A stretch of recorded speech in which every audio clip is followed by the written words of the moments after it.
Večina od nas gotovo pozna Cankarjevo črtico, ki govori o tem, kako je neki Slovenec nekoč sedel ob Cesarski cesti in bridko jokal.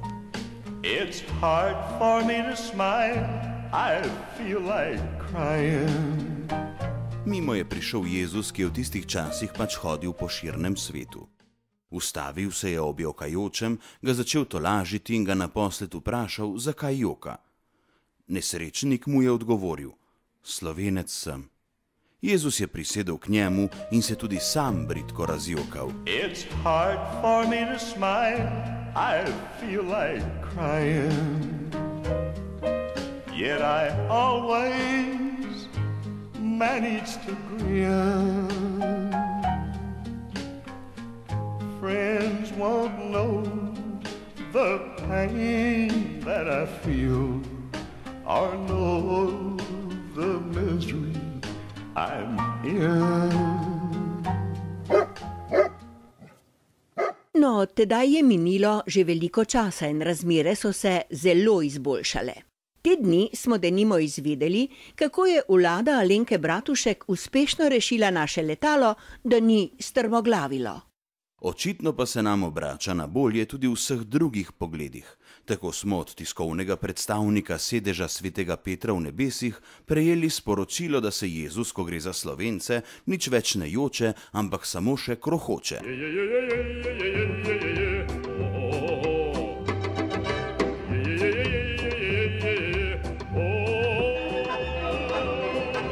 Slovenci sicer tudi po letu dni še nimamo 2 novih nadškofov. A kaj bi tisto? Pomembno je, da imamo patra Bogdana Knausa, ki je v vsakem trenutku sposoben povedati, kaj si Jezus od nas želi in česa ne. Oni dan so se pri katoliškem tedniku Družina odločili objaviti intervju z družino Urške in Janeza Janše. To pa Jezusu, ki sicer menda ni naročnik omenjenega časopisa, ni bilo pogodu.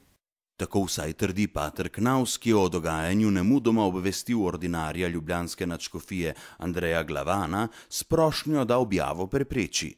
Žal brez uspeha. Intervju ni bil umaknjen in pohujšanje se je priplazilo v deželo.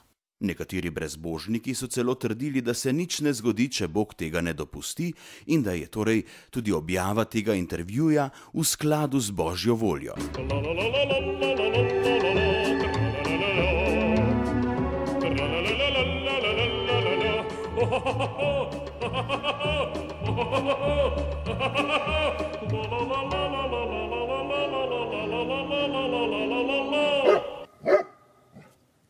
A zdaj, ko vemo, kako živo se Jezus zanima za uredniško politiko časnika Družina, smemo upati, da ima izoblikovana stališča tudi do drugih perečih vprašanj. Prav zanimivo bi bilo denimo izvedeti, kako gleda na vprašanje jušnih zakuh. Čisto mogoče je namreč, da v juhi raje vidi grisove knedeljčke kot ribano kašo. Dolenci bi gotovo želeli vedeti, kakšno je njegovo mnenje glede tega, ali je cviček vino ali ne. Uporabnike socialnih omrežij pa zanima njegov pogled na uporabo besede bimbo v pomenu policist. Žal o teh in podobnih vprašanjih pater Knaus še ni uspel pridobiti zveličavnega mnenja.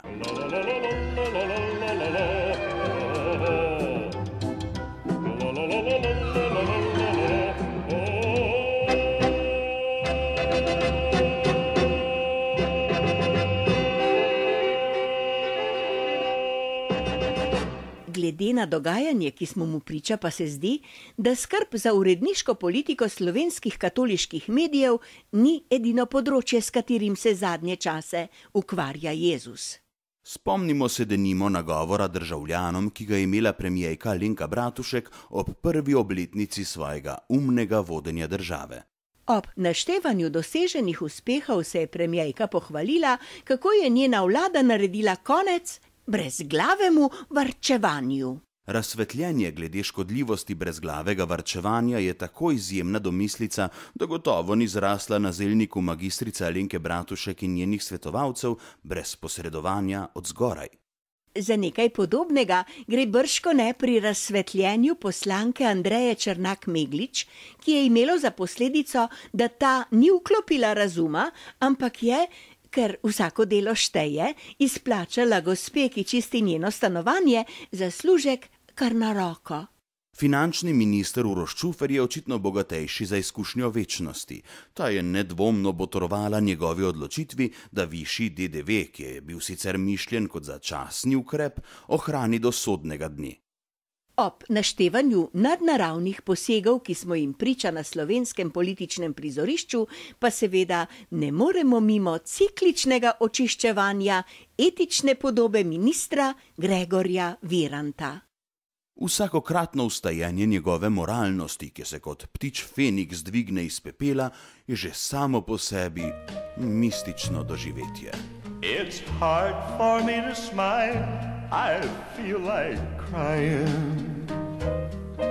Yet I always manage to grin. Friends won't know the pain that I feel, or know the misery I'm in.